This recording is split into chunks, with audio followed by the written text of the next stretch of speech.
Olá, a semana no plenário da Câmara foi marcada pela discussão e votação do projeto que prorrogou por mais 5 anos o desconto no pagamento da contribuição patronal do INSS para empresas de 17 setores.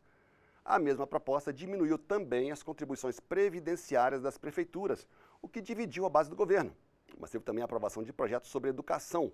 Um deles garante tratamento diferenciado para as alunas grávidas, uma maneira de evitar que elas abandonem os estudos. Vamos começar com a desoneração, ou melhor, com as desonerações. O plenário aprovou o projeto que prorroga até 31 de dezembro de 2027 a desoneração da folha de pagamento para 17 setores da economia. A proposta reduz a contribuição previdenciária patronal, que é de 20% sobre a folha de salários, para alíquotas entre 1% e 4,5% sobre a receita bruta. Entre os 17 setores beneficiados estão da indústria, serviços, transportes, comunicações e construção civil. A proposta também reduz, pelo mesmo período, as contribuições previdenciárias de todos os municípios, a partir de cálculo que leva em conta o produto interno bruto por habitante de cada um deles. Dependendo desse cálculo, a contribuição, que hoje é de 20%, passa a ser de, no máximo, 18% para os municípios mais ricos e pode chegar a 8% no caso dos mais pobres. Essa fórmula é diferente da que tinha sido aprovada no Senado, que beneficiava apenas os municípios de até 142 mil habitantes. E, por isso, a proposta voltou para a análise dos senadores. O projeto acabou aprovado a partir de acordo entre líderes de diversos partidos, mas dividiu a base do governo. Deputados do PSOL e até do PT questionaram os descontos. Eles afirmaram que isso vai causar uma diminuição da arrecadação e comprometer os cofres da Previdência e a política econômica. Mas a maioria do plenário, inclusive a liderança do governo, considerou que a proposta alivia as empresas e os municípios em um período de crise financeira. A questão é o seguinte: quanto custa? Qual o impacto fiscal?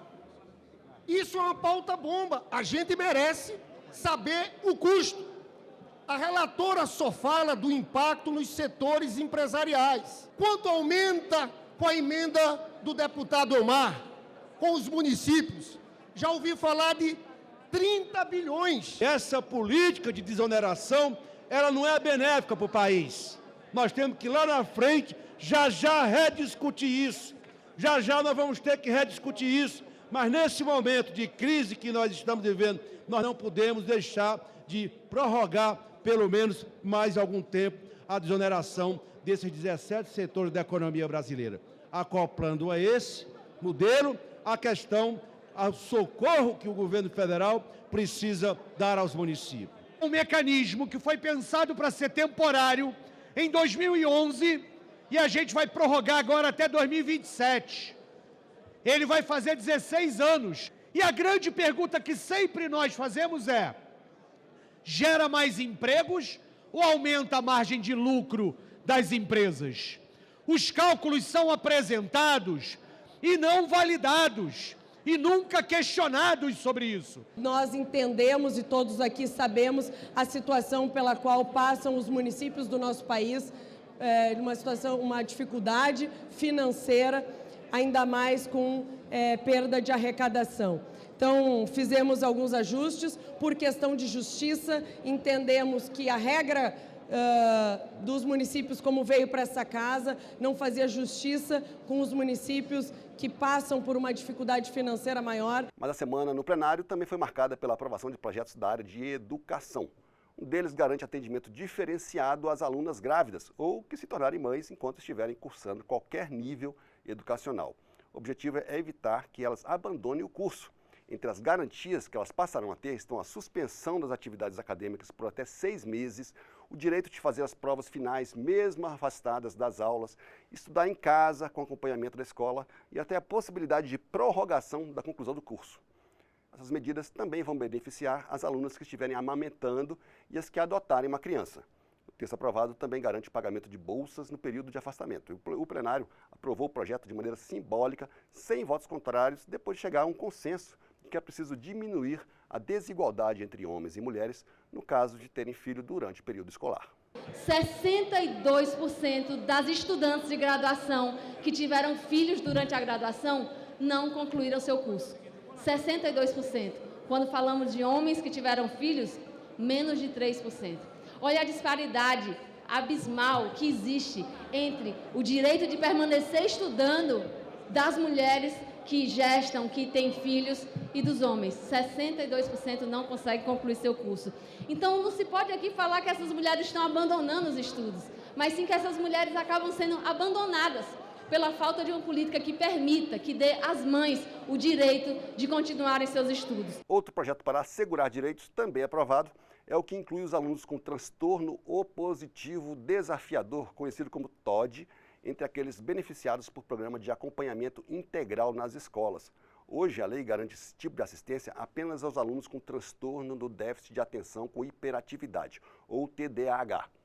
O TOD, de acordo com a justificativa do projeto, tem como característica um padrão de comportamento hostil, desafiador e desobediente, que começa normalmente entre 6 e 8 anos de idade e pode evoluir para transtornos mais graves, se não tiver um tratamento adequado.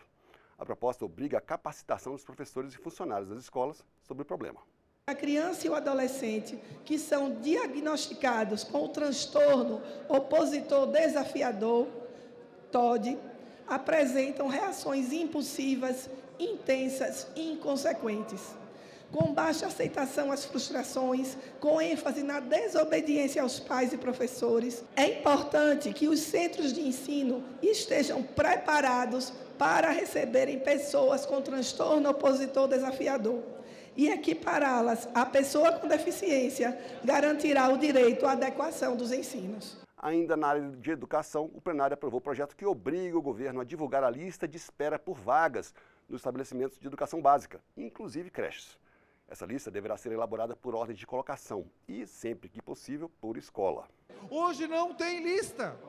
E pasmem, esse projeto obriga o que deveria ser feito independente da obrigação.